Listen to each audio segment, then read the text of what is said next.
Seigneur et pour nous préparer à ce repas du Seigneur, nous continuons cette courte mini-série que nous avons commencée dimanche dernier, qui traite un personnage de la Bible, et le personnage que nous avons choisi, c'est le personnage d'Isaac.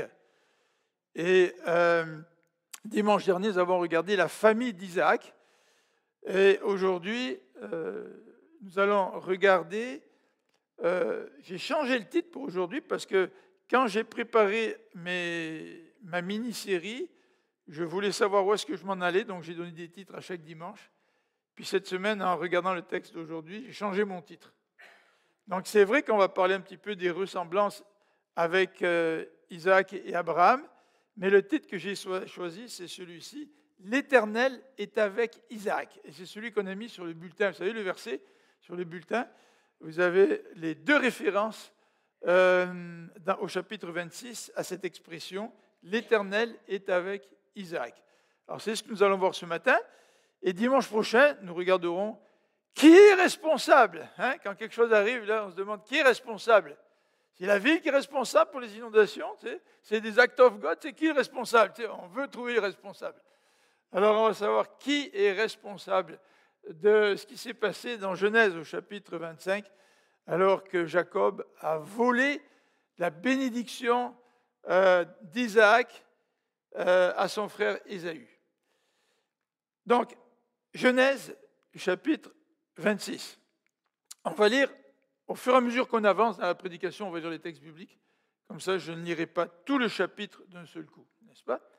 Donc, chapitre 26 de Genèse, au verset 1er. À cette époque-là, il y eut de nouveau la famine dans le pays, comme naguère au temps d'Abraham. Alors Isaac se rendit à Guérar, chez Abimelech, roi des Philistins. En effet, l'Éternel lui était apparu, lui avait dit, « Ne descends pas en Égypte, fixe-toi dans le pays que je te désignerai. Séjourne dans ce pays-ci, je serai avec toi et je te bénirai, car c'est à toi et à ta descendance que je donnerai tous ces territoires. J'accomplirai ainsi le serment que j'ai fait à ton père Abraham. » Oui, Abraham est déjà cité 2 fois. « Je rendrai ta descendance aussi nombreuse que les étoiles du ciel, et je lui donnerai tous ces territoires-ci, et tous les peuples de la terre seront bénis en ta descendance. Je le ferai parce qu'Abraham m'a obéi, et qu'il a observé mes prescriptions, mes commandements, mes préceptes et mes lois. C'est pourquoi Isaac resta à Guérar. » Vous savez, quand on lit les passages de la Bible qui se succèdent, les chapitres qui se succèdent l'un à l'autre, nous avons tendance à tirer des leçons de chacun des chapitres, mais sans trop voir le déroulement de la pensée de l'auteur ou sans trop mettre l'accent sur les liens des chapitres entre eux. Et ce chapitre ici nous montre que l'Éternel est avec Isaac, mais il nous montre qu'il est avec Isaac parce que Isaac est dans la continuité avec la vie de son père Abraham. Vous voyez, déjà 3 ou 4 fois son nom Abraham est cité dans ce passage.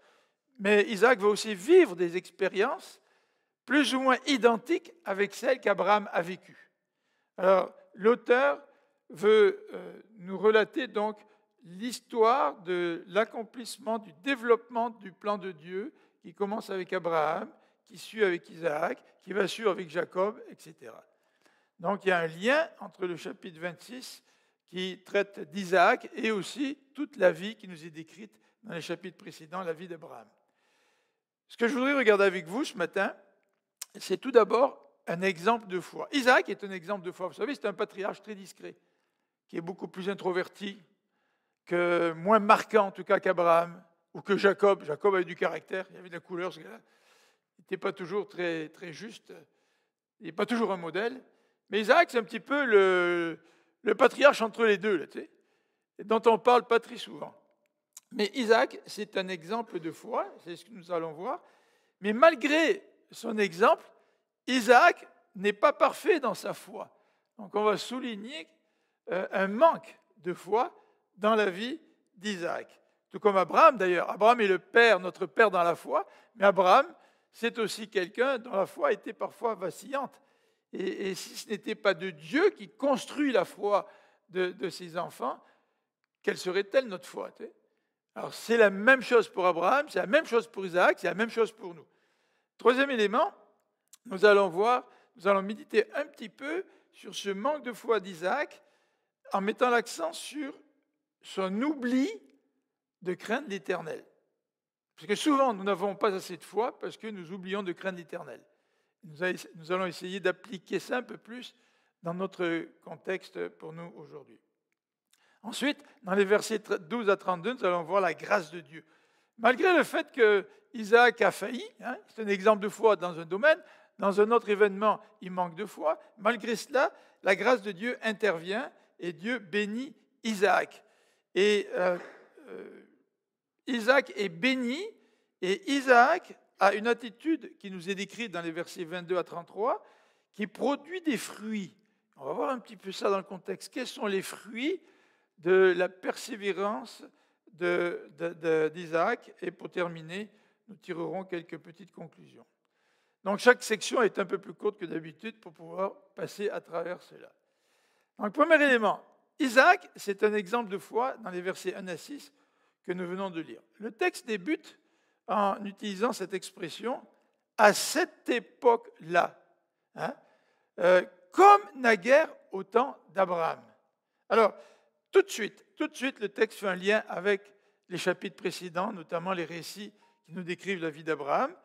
Et le texte veut nous montrer que l'expérience d'Isaac peut être comparée à celle d'Abraham. Vous vous rappelez, dimanche dernier, on a dit que Isaac a fait face au même défi. Il avait une épouse stérile. Dieu fait des promesses à Abraham. Il lui dit, je te donnerai une multitude de descendants. Sa femme ne peut pas avoir d'enfants. Vous voyez, c'est toujours un petit peu le contraste. Dans la vie du chrétien, nous sommes conscients des promesses de Dieu dans sa parole. Par exemple, il prend soin de nous, il nous guide, rien ne nous sépare de lui. Puis de notre côté, des tas d'événements arrivent qui font que parfois nous mettons en doute ce que la parole de Dieu dit. Et c'est ça le test, c'est ça le danger qui nous guette. Et le Seigneur veut que nous puissions avoir foi en lui, quelles que soient les circonstances dans lesquelles nous nous trouvons. Donc Abraham et Isaac ont vu tous les deux que même si les circonstances ne sont pas favorables, la promesse de Dieu va tout de même s'accomplir parce que c'est Dieu qui fait la promesse. Alors Isaac a vécu un défi identique à son père Abraham. Il avait une épouse stérile. Il a vécu aussi un défi identique parce que tous les deux ont connu un moment de famine dans le pays promis. Et vous vous rappelez encore une fois, l'épreuve touche directement une promesse. La promesse de Dieu, ce n'est pas simplement d'avoir une descendance nombreuse. L'épreuve, c'est que les femmes sont stériles. Mais la promesse de Dieu, c'était aussi de donner un pays à la descendance. Seigneur, tu veux nous donner un pays, tu nous dis qu'on va avoir un peuple nombreux qui va se développer à travers les années et qui va vivre dans ce pays. Mais Seigneur, tu nous donnes un pays, et puis la Bible dit que c'est un pays où coule le lait ou le miel, vous savez. Mais c'est un pays où il y a la famine. Donc Seigneur, tu nous fais des promesses, mais pourquoi tu nous promets ça si vraiment les choses ne tournent pas aussi bien qu'on pouvait l'espérer? Ce pays que tu nous donnes n'est pas capable de nous nourrir. Donc c'est encore un test, ça. Un test de notre foi. Et constamment dans la vie chrétienne, nous sommes testés dans notre foi. Nous sommes testés, et si nous ne comprenons pas que c'est un test, nous pouvons être déçus vis-à-vis de Dieu. Alors que le Seigneur permet ces tests-là pour fortifier notre foi et pour se glorifier à travers nos incapacités et notre petitesse. Alors, la famine dans le pays, c'était évidemment une tentation, et la tentation auquel Isaac était confronté, c'était de partir en Égypte pour profiter des biens de l'Égypte. Vous vous rappelez, dimanche dernier, on a dit que l'Égypte, c'est un pays qui s'est développé au bord du Nil, un des plus grands fleuves du monde, qui déborde régulièrement chaque saison, ou du moins une couple de fois par année. Et puis en débordant, ça enrichit, les sédiments enrichissent la terre sur les bords du Nil. Donc c'est une terre propice pour le blé, l'orge, etc.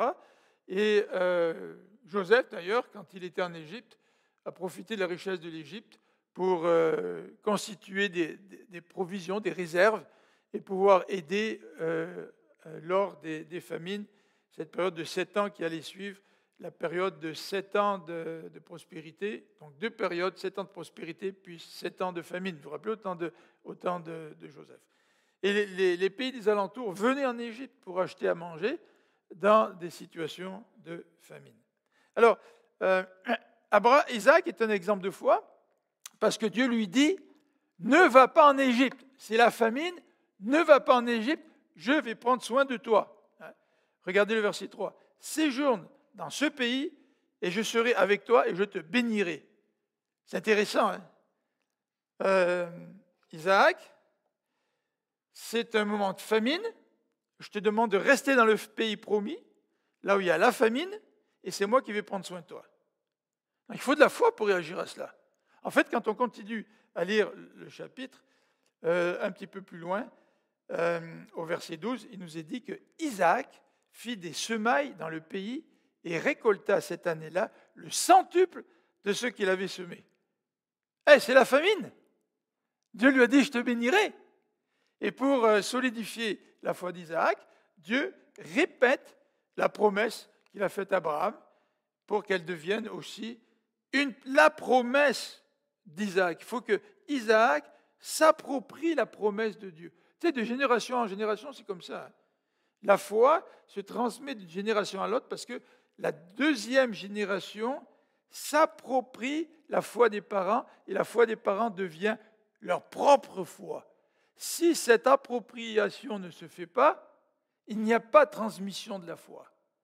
Et moi, en tant que parent, je ne peux pas forcer mes enfants à s'approprier la foi qui est la mienne.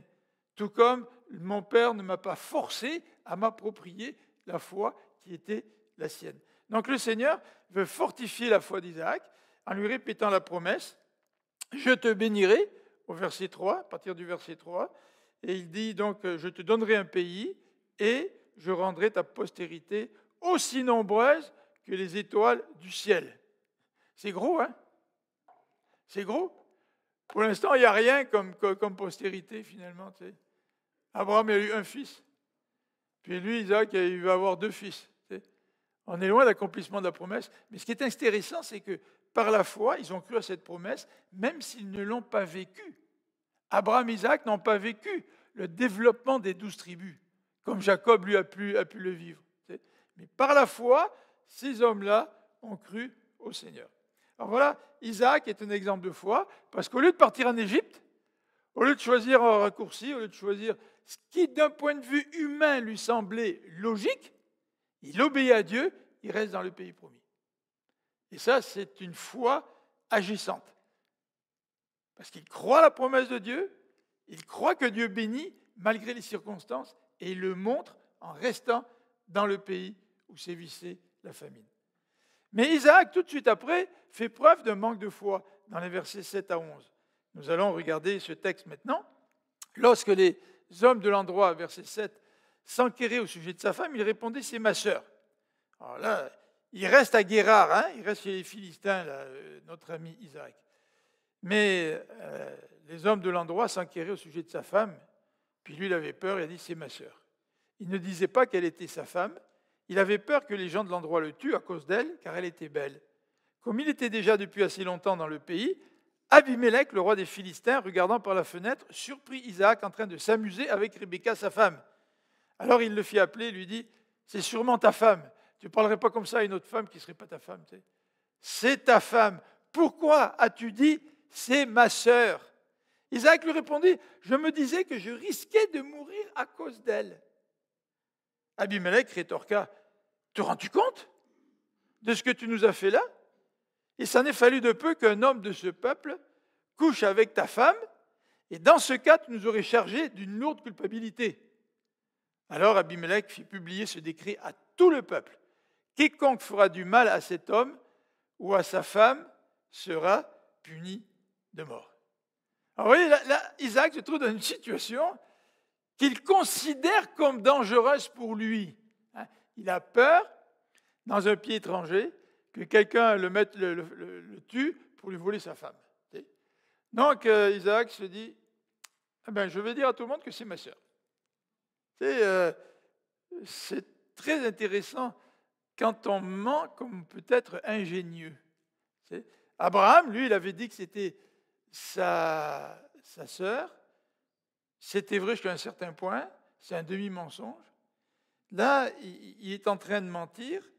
Et vous savez, pour nous donner bonne conscience, nous ne définissons pas toujours le mensonge comme nous devrions le définir. Ouais, mais tu sais, j'ai pas dit un mensonge, mais j'ai pas dit toute la vérité. Tu sais? Et on trouve une excuse dans ce genre de raisonnement. Vous savez ce que c'est un mensonge? C'est faire croire autre chose que la vérité, et même si tu ne dis pas toute la vérité, même si c'est partiel, souvent nous mentons parce que nous communiquons partiellement la vérité dans le but de faire croire autre chose à quelqu'un. Donc dans ce cas-là, c'est un mensonge. Même si on ne ment pas sur toute la ligne, le fait que nous voulons faire croire autre chose que la vérité à quelqu'un, c'est déjà un mensonge. C'est vrai qu'en général, les gros mensonges là, comme ça sont tellement gros que ça ne passe pas. Alors on essaie d'embellir notre mensonge dans un petit paquet qui comprend une part de vérité pour mieux faire passer notre mensonge.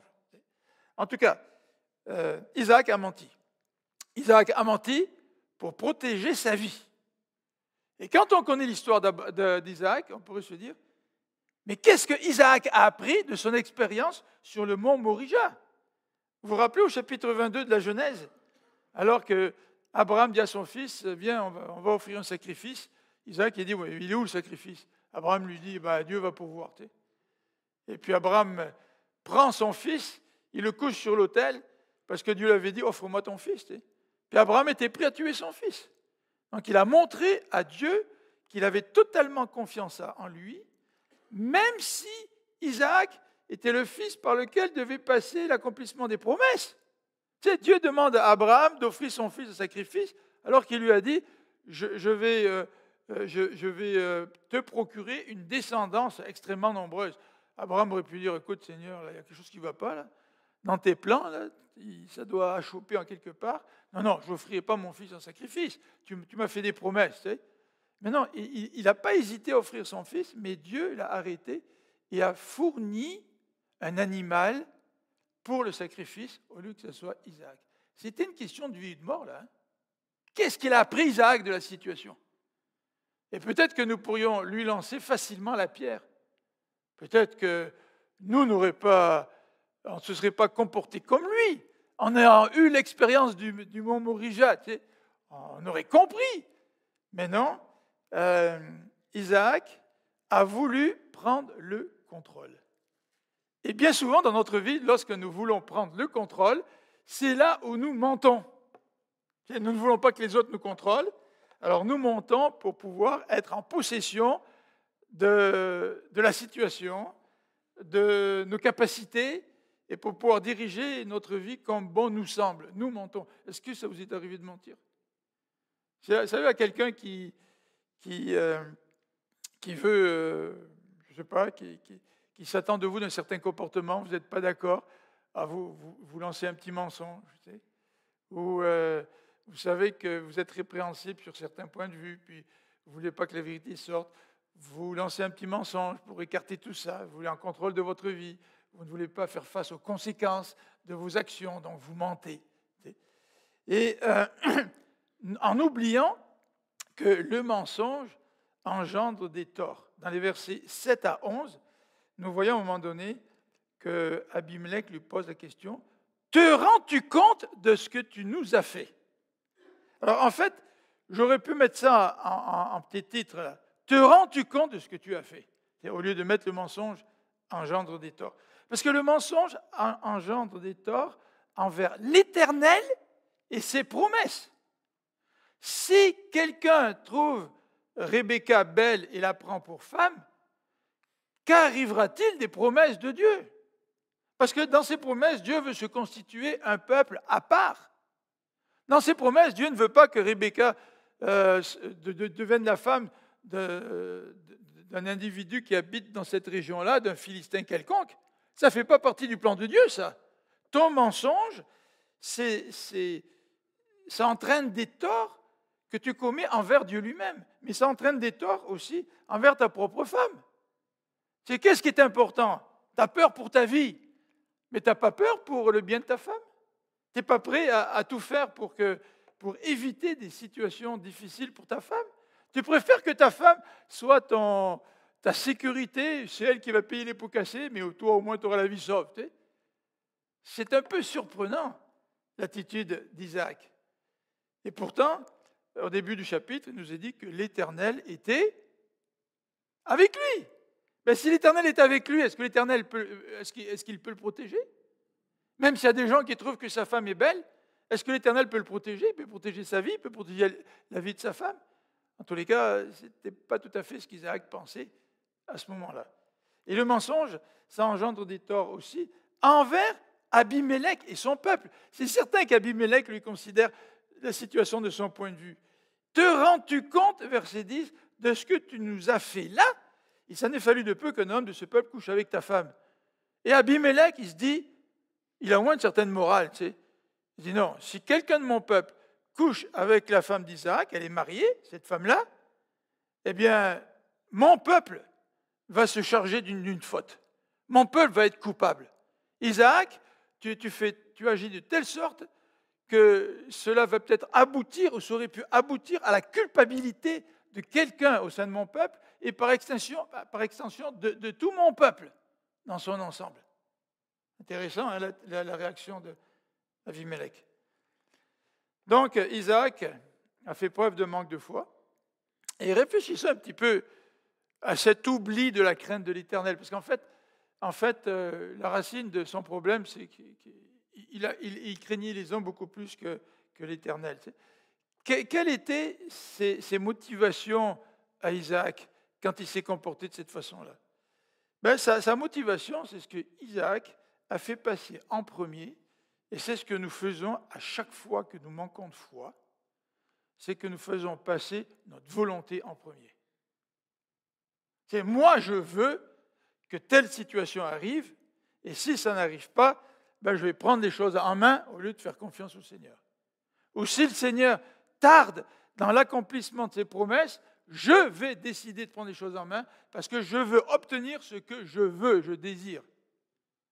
Une autre motivation d'Isaac, c'est qu'Isaac préférait une situation confortable à une situation inconfortable. Vous savez que souvent, nous sommes dans des situations qui sont extrêmement inconfortables. Des épreuves, c'est toujours inconfortable. Quand on est malade, qu'est-ce qu'on veut? On veut que le médecin nous donne la petite pilule magique. Et on trouve ça difficile quand il y a des convalescences, quand c'est long, quand il faut faire des tests, il faut faire des examens, tout ça. C'est très inconfortable.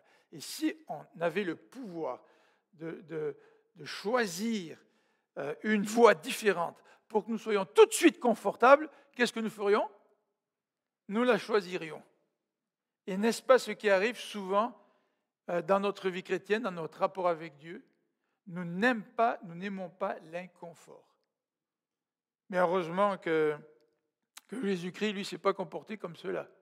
Autrement, il ne serait pas venu sur la terre et il ne serait pas rendu à la croix. Une de ses motivations, Isaac, c'est de prendre une décision qui lui assure sa sécurité. Même si ça mettait la sécurité de sa femme en cause, lui, il s'en foutait un peu, tu sais. Je veux dire, dans la manière dont il a perçu sa femme, c'est loin d'être glorieux pour elle, hein, et c'est loin d'être glorieux pour lui aussi. Il a préféré sa sécurité et il a mis sa femme dans une situation d'ambigu, dans une situation de danger aussi. Qu'est-ce qui nous motive quand on fait preuve de manque de foi? Est-ce que ça vous est arrivé de vivre cette expérience-là? Votre volonté a pris la première place? Votre désir d'être confortable a pris la première place?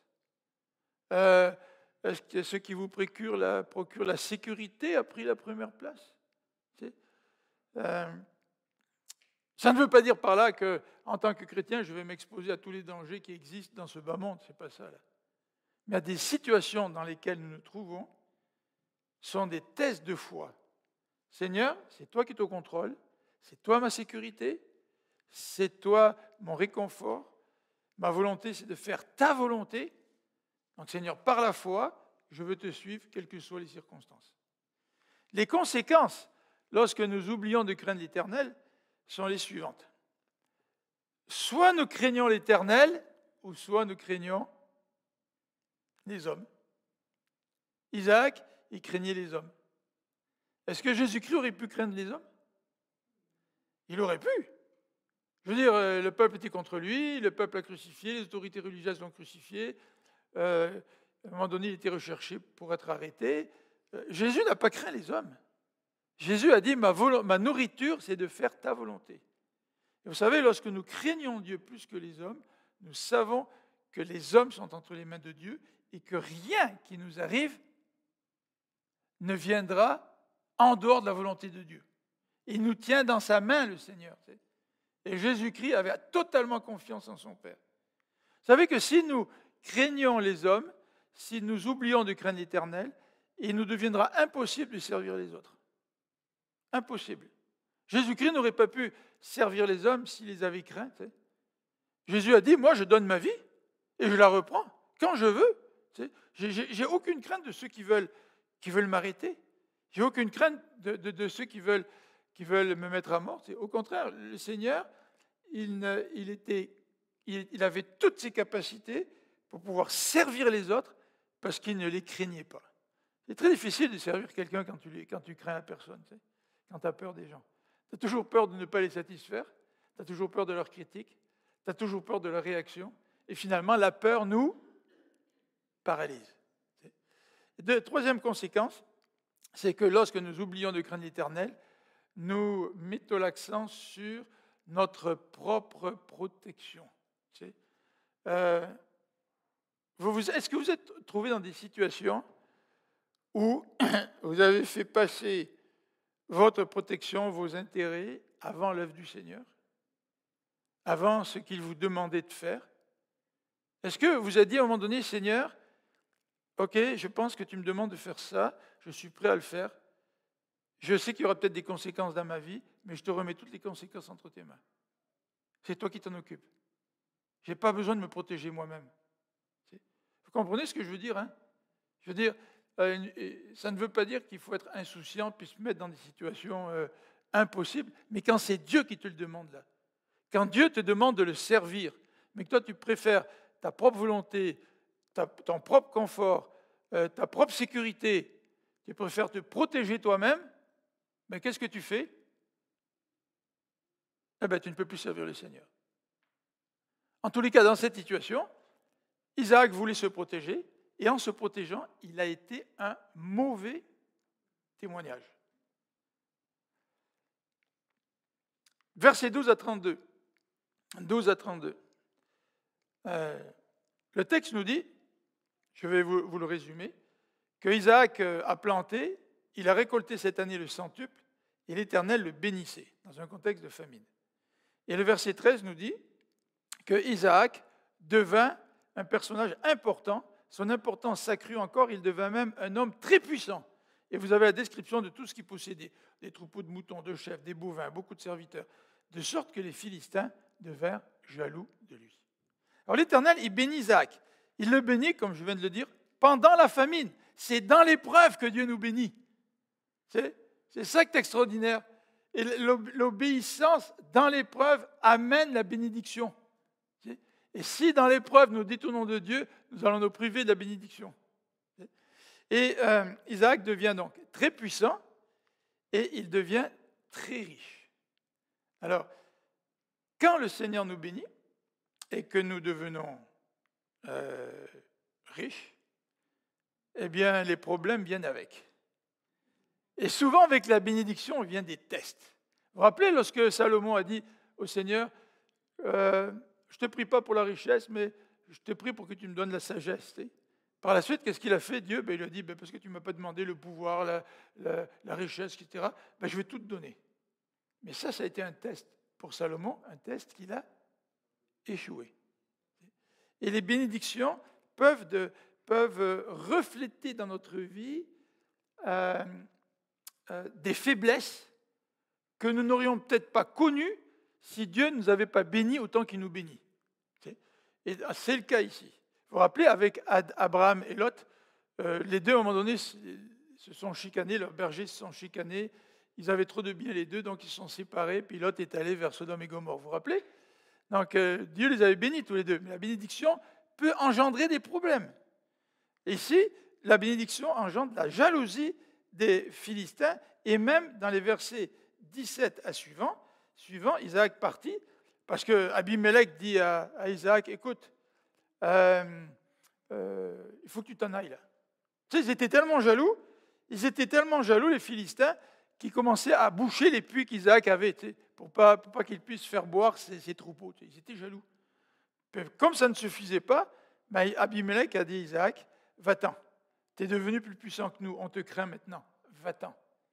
Et il s'est installé donc dans la vallée de Guérar, et dans la vallée de Guérar, les habitants ont agi de la même manière avec lui. Ils étaient jaloux, ils avaient peur de lui. Et chaque fois qu'Isaac creusait les puits que son père avait déjà creusés, encore une référence à Abraham, tu sais, il creuse les puits qui avaient été bouchés par le temps, mais ces puits avaient été creusés par Abraham.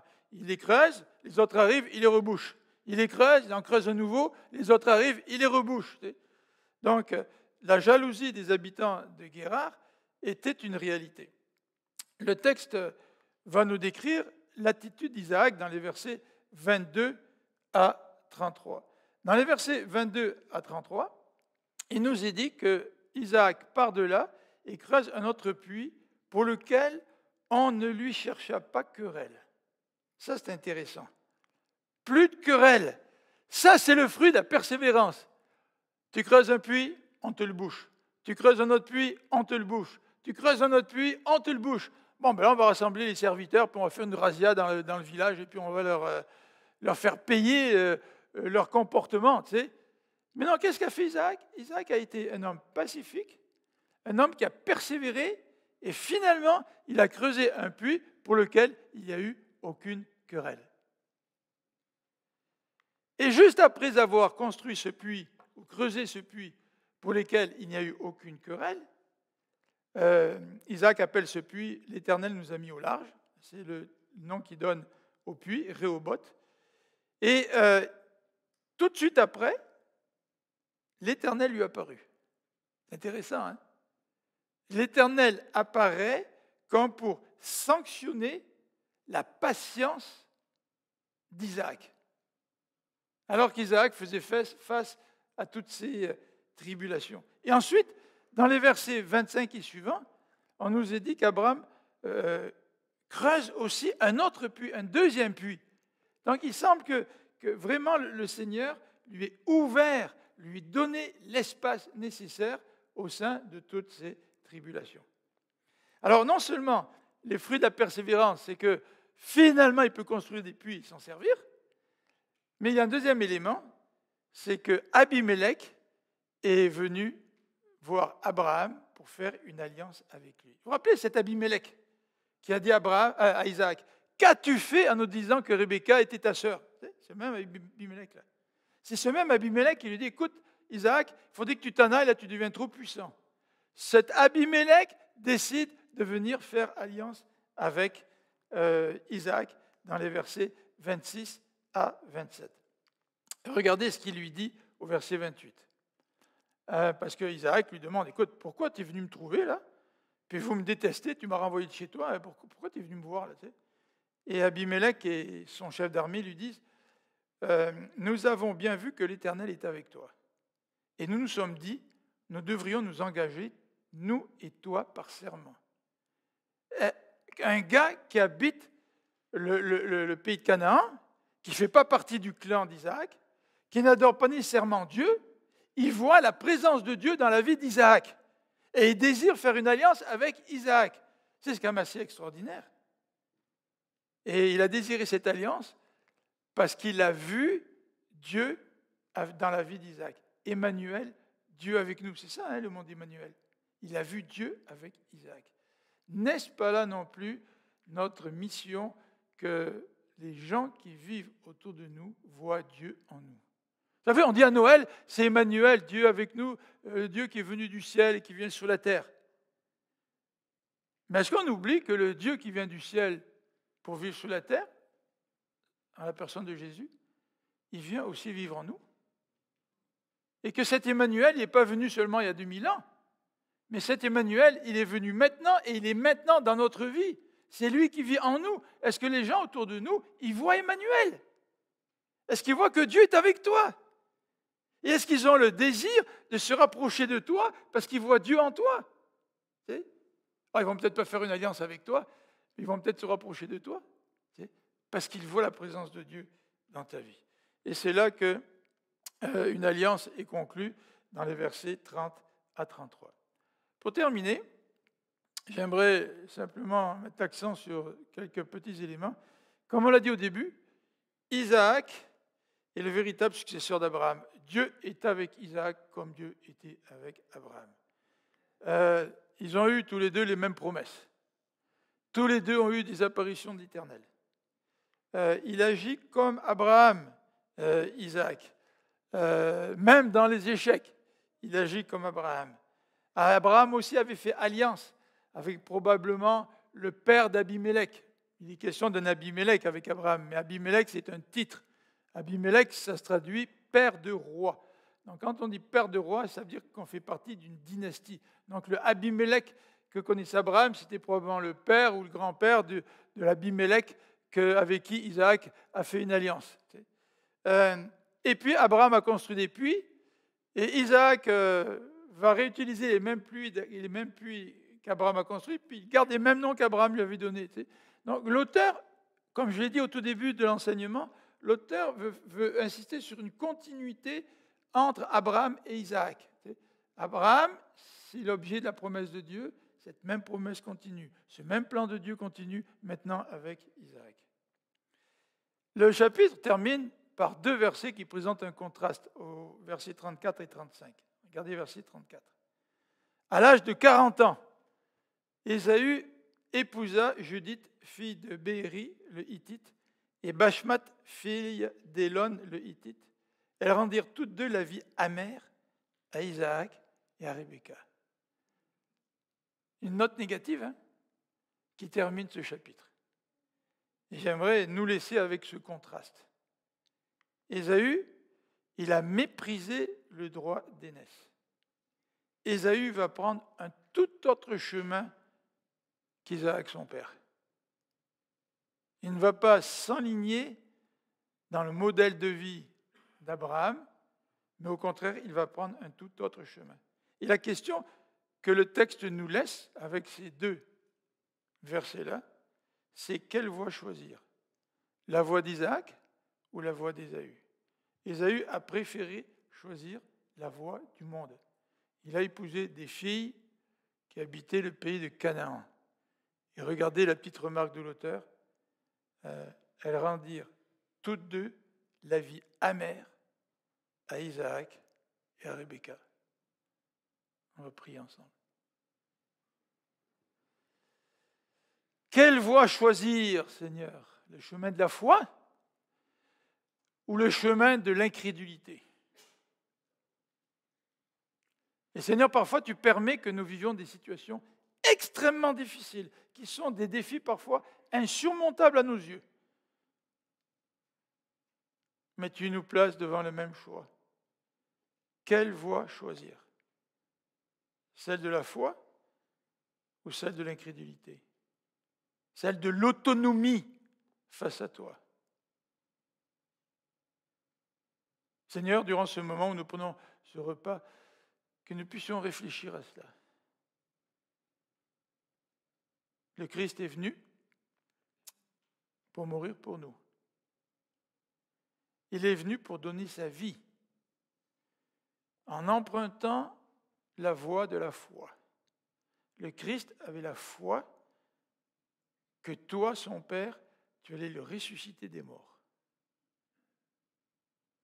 Et il s'est donné pour nous. Et il a accepté la mort pour nous. Parce qu'il avait la foi de la résurrection. Seigneur, dans notre vie, quel peut être le chemin de la foi que tu veux que nous empruntions maintenant dans les situations qui sont les nôtres, dans les défis qui sont les nôtres.